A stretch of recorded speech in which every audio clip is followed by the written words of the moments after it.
everyone, it's Claudia, and welcome to Take a Moment to ... And that does represent the new topic that I bring to you each and every weekday that I hope will inspire you and encourage you to pause for a moment and think about what I'm saying and maybe think about it in a way you never thought to think about it before. So today's topic is take a moment to do it afraid.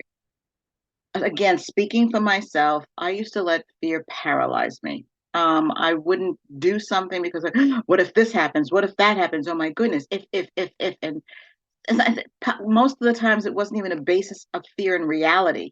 And honestly, fear stands for false evidence appearing real.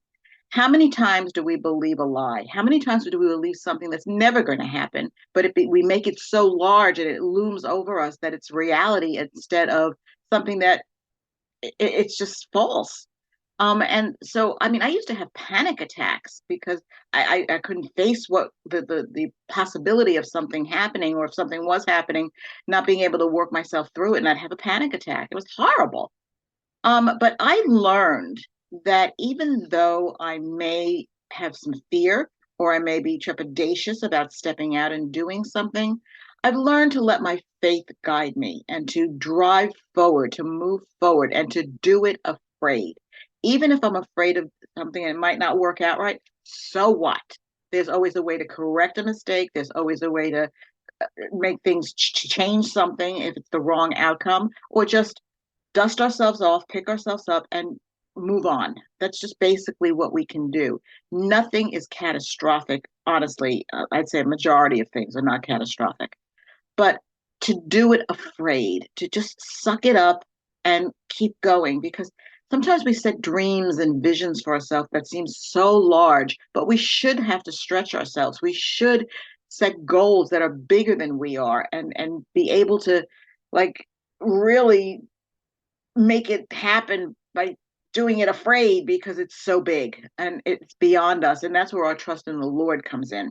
So I want to use a few scriptures today about this very topic. The first is 2 Timothy 1:7, which is, for God gave us a spirit not of fear, but of power and love and self-control. And some versions of the Bible talk about and love and a sound mind. When we get our mind all twisted and all overcome by the fear, we're not thinking straight. We'll get, I always say, excuse me, but we like to say, you get our panties in a wad. We just get all bent out of shape over nothing, most likely. And then if we don't do something because of that fear, we may be missing out on a tremendous opportunity or an open door that the Lord is giving us. And that's a basis in reality. So, but we do not have a spirit of fear, but power, love, and a sound mind. Another scripture I want to use is out of Psalm 34:4, which is, I sought the Lord, and he answered me and delivered me from all my fears. That's another thing I had to learn, is to step into the Lord, to trust the Lord, to believe his promises that he will give me total peace.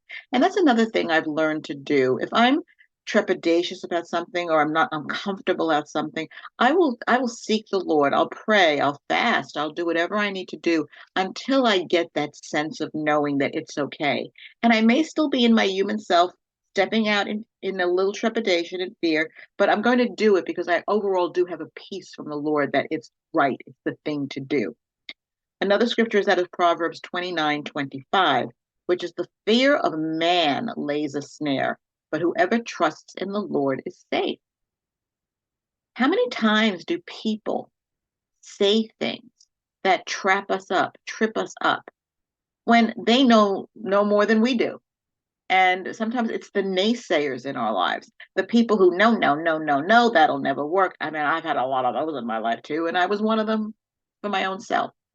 But, sometimes we have to throw caution to the wind, believe in ourselves, believe in the Lord, believe that it's doable because we have that vision and that dream, or it's the path we're on, and we should just keep moving forward.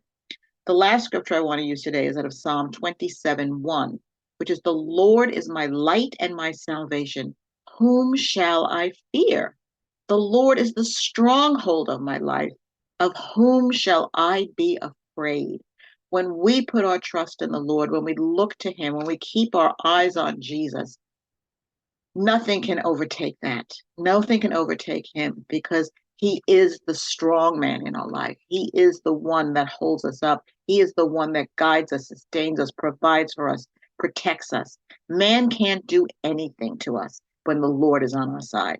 So today, when you have that sense and that knowing that you should be going in a direction, you have that deep, deep sense of, yes, this is what I'm supposed to do. Don't let fear get in the way. So today, I encourage you to take a moment to do it afraid.